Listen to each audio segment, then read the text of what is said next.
Thou turnest my eyes into my very soul. Ah!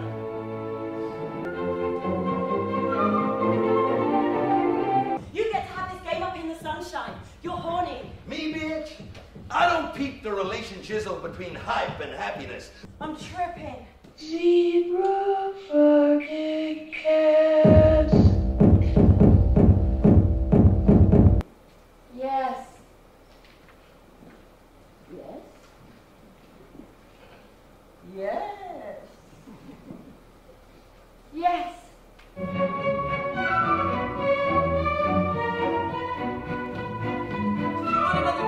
Do you think that's a good idea? Oh, come on. I'm a boss ass bitch. Bitch, bitch, bitch, bitch, bitch, bitch. I'm a boss ass bitch. That's it.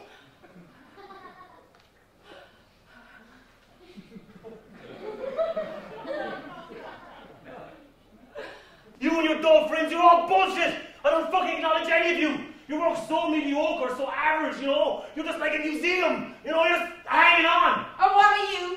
Some sort of avant-garde hero? Some sort of avant-garde nihilist? Avant-garde a fucking clue, if you ask me. How boring you become. Now just go home, feed the baby.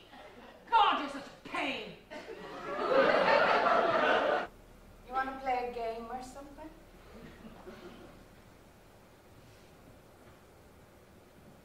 Or we could perform Dan's new play, The Oyster Catcher. Are you the brain doctor? Who wants to know? Oh, please, no! This young man thinks he might have a brain tumor. Oh, she said, that's very worrying. So it was more just entertaining. I think so. Yeah. The set will go real do I thought it was good, yeah. I feel that we could just change parts of that room to really make those I mean, obviously, with all this, if you change things around and start making a deviant space, you have to be very precise. So that's the issue, isn't it, really? But perhaps you just... tomorrow, yeah. Okay.